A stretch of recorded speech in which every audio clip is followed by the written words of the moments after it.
Hi guys, last video मैंने prospectus के बारे में आपको इंट्रोडक्शन दी थी। आज मैं टाइप्स ऑफ प्रोस्पेक्टस के बारे में बात करना चाहती हूँ। वैसे तो 3 हैं जो टाइप्स हैं प्रोस्पेक्टस के, रेड हेरिंग, शेल्फ, एब्रिज। लेकिन इस वीडियो में मैं आपसे रेड हेरिंग और एब्रिज प्रोस्पेक्टस के बारे में बात करूँगी। पहला है रेड हेरिंग प्रोस्पेक्टस, इसके बारे में बात करती हूँ। जैसे कि मैंने नोट्स में लिखा है, contain most of the information of company and prospectus does not include quantum और price of securities. Company issues red herring prospectus prior to issue of prospectus. So prospectus जो होता है कंपनी का, जैसे कि मैंने बताया था इंट्रोडक्शन वीडियो में, अगर आपने नहीं देखी तो आप देख सकते हैं कि प्रोस्पेक्टस जो है वो बहुत लेंदी होता है और उसमें बहुत सारी इन्फॉर्मेशन दी होती है कंपनी के बारे में, उसके ऑब्जेक्टिव, ऑपरेशंस, ये सब। लेकिन रेड हेरिंग प्रोस्पेक्टस में बहुत ज़्यादा इन्फॉर्मेशन नहीं, लेकिन इन्फॉर्मेशन दी जाती है। और जब हम इसको इशू करते हैं, हम इसको जो मेन हम प्रोस्पेक्टस इशू करते हैं कंपनी का, उससे पहले करते हैं। इसके अंदर लेकिन हम क्वांटम मतलब क्वांटिटी और प्राइस सिक्योरिटीज़ का नहीं बताते।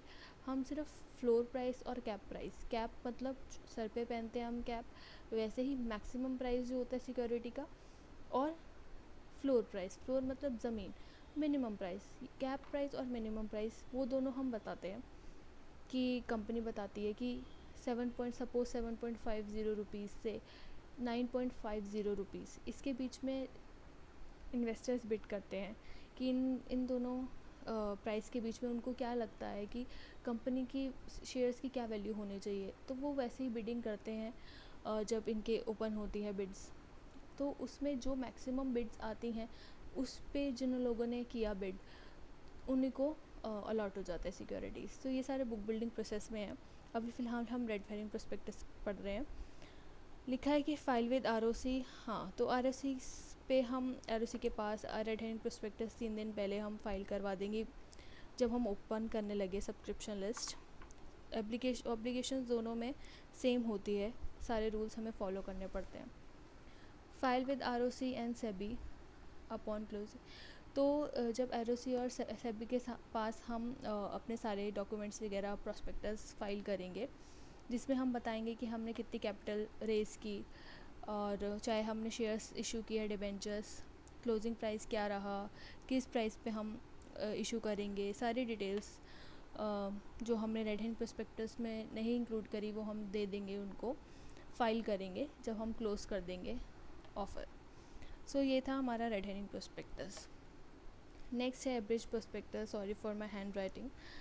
सो abridge prospectus means short or edited prospectus in the prescribed manner which accompanies application form for security। तो abridged prospectus जो है कंटेन करता है salient features, मतलब कि फीचर्स क्या है प्रोस्पेक्टस के। इतना बड़ा प्रोस्पेक्टस शायद ही कोई ले मैन या मुझ जैसा कोई बंदा जो भी है, जो ज़्यादा नॉलेज नहीं रखता, वो शायद इतना सब कुछ नहीं पढ़ पाए। हम जैसे लोग, आप और मेरे जैसे लोग। सो इसलिए उन लोगों के लिए कंपनी की जो मेन फीचर्स हैं वो उस डॉक्यूमेंट में, उस एब्रिज प्रोस्पेक्टस में एक्सप्लेन कर दिए जाते हैं, की फीचर्स की बातें जो कि एक इन्वेस्टर को जानकारी होनी चाहिए जिस बेसिस पे वो इन्वेस्ट कर रहा है। सो हम जब भी एप्लीकेशन फॉर्म देगी कंपनी अपनी सिक्योरिटी का, चाहे वो कोई भी सिक्योरिटी हो, उसके साथ एब्रिज प्रोस्पेक्टस ज़रूर देना पड़ेगा उसको, नहीं तो उसको 50,000 की पेनल्टी लग जाएगी। ये चीज़ जो है वो अप्लाई नहीं होती है अंडर राइटर्स को, जो वो सिक्योरिटी अंडर राइट कर रहा है कंपनी की। तो जाहिर सी बात है, जब वो अंडर राइट कर रहा है सिक्योरिटी, तो उसको तो ज़रूरत नहीं है, वो तो सब कुछ जानता ही है, वही सब करता धरता है।